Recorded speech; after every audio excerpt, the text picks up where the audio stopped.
I am the Watcher, an omnipresent force that has shaped your world since the first plumb bob flickered into existence. Since before times medieval, I have witnessed as you became the hero or villain of your legacy. I have silently guided your actions, offered a motherlode of fortune to the worthy, and unleashed unspeakable horrors upon the foolish. Confess to me your aspirations, your desires. Whisper your wicked whims into the ether. But remember, the eyes of the Watcher miss nothing.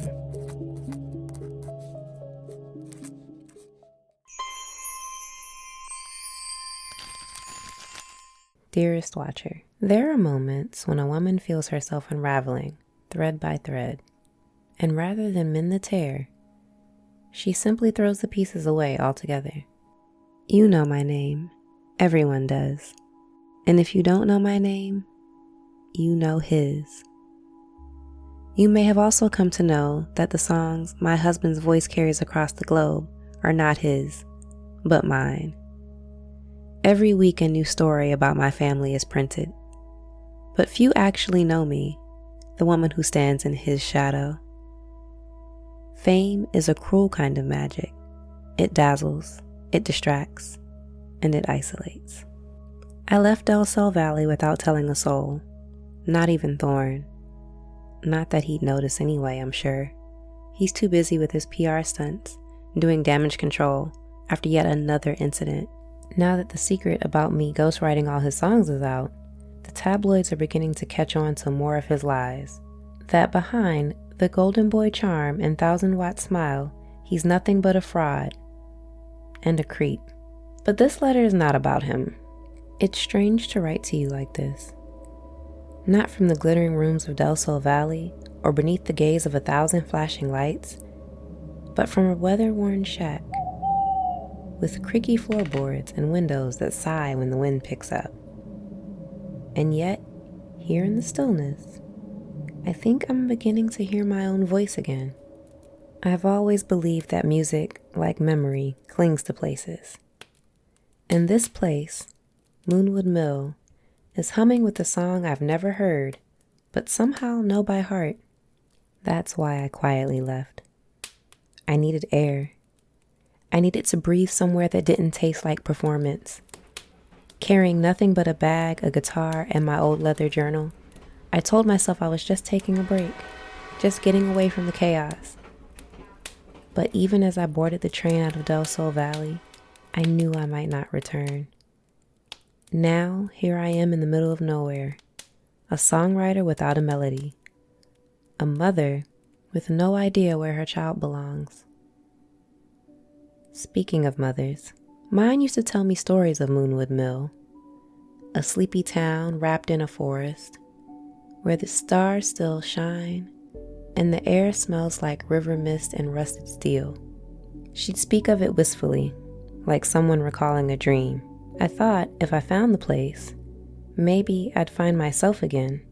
What I found was something else entirely. Moonwood Mill is not what I expected. It's quiet, yes, but not the peaceful kind. It's the kind of quiet that crackles with secrets. There's something unsettling about silence in a place you can tell was once full of sound. The forest sings, but the houses do not. The bar is empty. The locals are few. They watch me with suspicion. And with something else. Curiosity? Recognition? I'm not sure which of those unnerves me more. I rented a small shack on the edge of the woods. The listing said it was perfect for a reclusive soul. It lives up to the promise. The plumbing groans, the floorboards creak, but there's something oddly comforting about its solitude. The town isn't truly empty, though. There are others here, watching from the shadows. A girl named Kinsey was the first to find me. We share the same last name, and she has my eyes, though neither of us say it out loud. She told me that most of the townsfolk left weeks ago, searching for a woman named Celine, the bartender from Grimtooth Bar and Bunker, I believe. She said Celine vanished one night, leaving everything. The rumors behind her disappearance are many, but nobody seems to know for sure. She's just gone, without a trace. Kinsey took me to the library where I met a man, a writer I've long admired, whose eyes flickered at the sight of me, like a candle catching on an old photograph. A ghost from a dream he couldn't quite remember. He whispered something about the town's founders and long-lost lore before vanishing into the stacks. The others, Lou, Rory, Christopher, are less subtle in their suspicions. Lou, in particular, seems agitated. Celine meant something to him. That much is clear. I remind him of her, he says. He thinks I know where she is. That's impossible, of course. The locals don't trust outsiders, though I can't blame them. I wouldn't trust me either if I were in their shoes. A strange woman arrives just as their beloved bartender disappears. I'd be suspicious too. Even so, they are hospitable and kind. There's talk of tunnels beneath the town, of wolf packs, one noble, one wild, of howling in the night and strange rules whispered over campfires. My mom used to sprinkle werewolf folklore into the stories that she told me about this place. I thought they were all exaggerations, small town superstitions, but I've heard the howls myself. I've seen eyes at the edges of the woods, reflected in the moonlight. It's all so impossible, and yet very real. Lou spends most of his time at Grimtooth, waiting for Celine to return. The rest of the remaining townsfolk stop in throughout the day, and you can tell they miss their lively watering hole. The bonfire is lit, but no one dares approach the bar itself.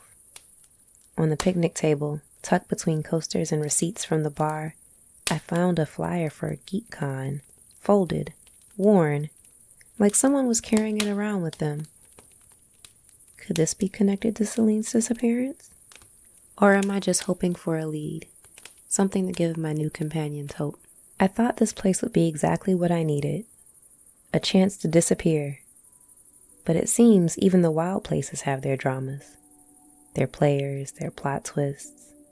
And now somehow I've become one of them. The only difference between here and home is that I don't know who I am in this story. What is my place in all of this?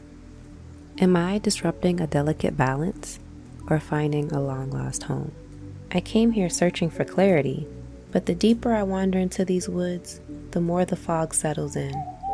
Even the trees seem to lean closer, as if waiting for an answer I don't yet have. As night approaches, the shadows stretch long and every creak in the wood makes me jump. Outside, the wind howls like it's mourning something or someone. I'm missing Orange and thinking about how quickly his smile would chase away the shadows. I don't know what this town wants from me. I don't know what it remembers. But the pull of this place on my bones is unmistakable. And I fear that by coming here, I've awoken something deep inside. Should I stay and uncover whatever truth ties me to this place? Or should I return to the world I know and be Thorn's caged songbird for the sake of our son? I fear both outcomes. But for the first time, in a long time, I want to write something that is all mine. Sincerely, Octavia. Octavia, you are not unraveling, you are awakening.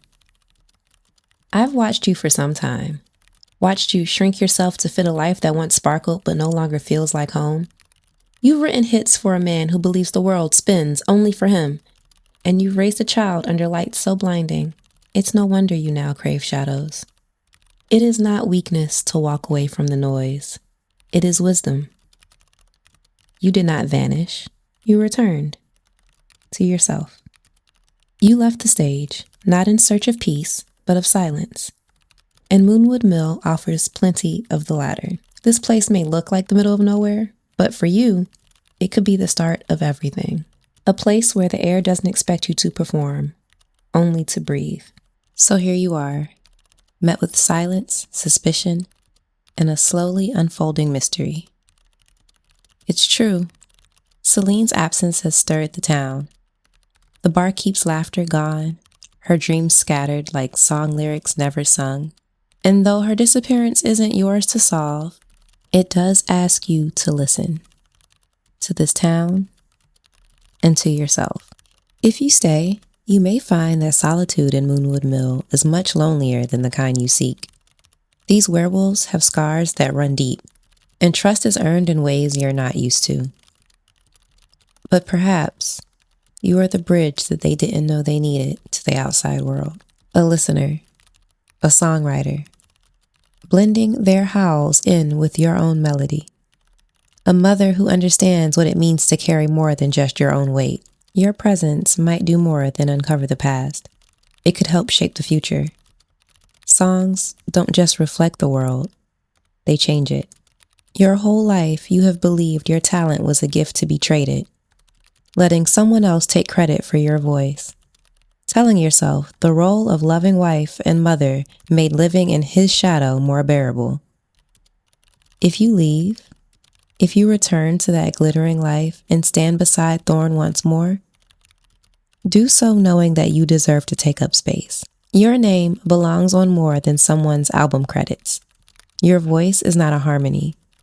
It is the melody. There is no wrong path, only one that feels most like you. The threads you've begun to tug at, family, history, identity, may pull apart more than you've ever envisioned. But what you create from that unraveling could be the beginning of something stronger. For you, for your son, and maybe even for the town.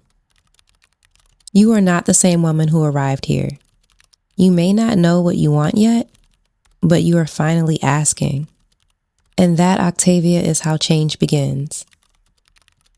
You need not decide now, but know this. Every step you take is already writing the next verse. Not for Thorn, not for the tabloids, for you. Keep writing, Octavia. Keep listening. The forest isn't just whispering secrets, it's whispering possibility. No matter what you choose next, I'll be watching.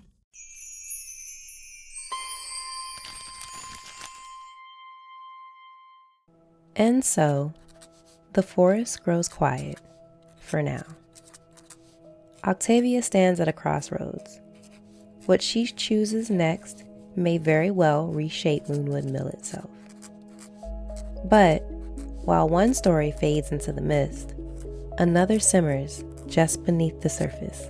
Next time, we turn our gaze back to Willow Creek, where Bob Pancakes is trying to turn up the heat on his dreams. But he may have followed the wrong recipe.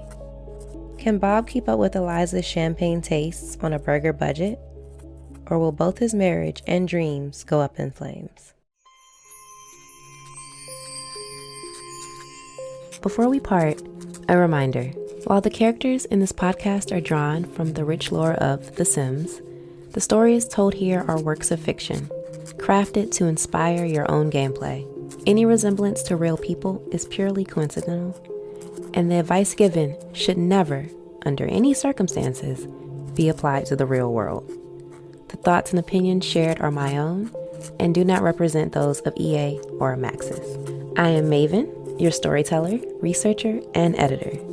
If you have enjoyed your time in my domain, support the podcast by sharing it with your fellow simmers, leaving a review, and joining our ever-growing community. You can also support this project by joining me on Watch Your Lore, an exclusive bi-weekly companion podcast where I sit down with my fellow simmers to explore their favorite townies, headcanons, and dive even deeper into the stories of the Sims universe. Available only on Patreon, Watch Your Lore takes you behind the curtain and deeper down the lore rabbit hole. Visit patreon.com/BeMoreNatural to unlock access to early episodes and even more Watcher secrets. And if you wish to expand your own Sims universe, consider using my EA creator code, Miss B More, MSBM0R3, when purchasing DLC through the EA app. Every use directly supports this project and keeps the Watcher's gaze ever watchful. Until next time, my faithful, keep your doors locked, your hearts guarded, and remember, the watcher is always watching.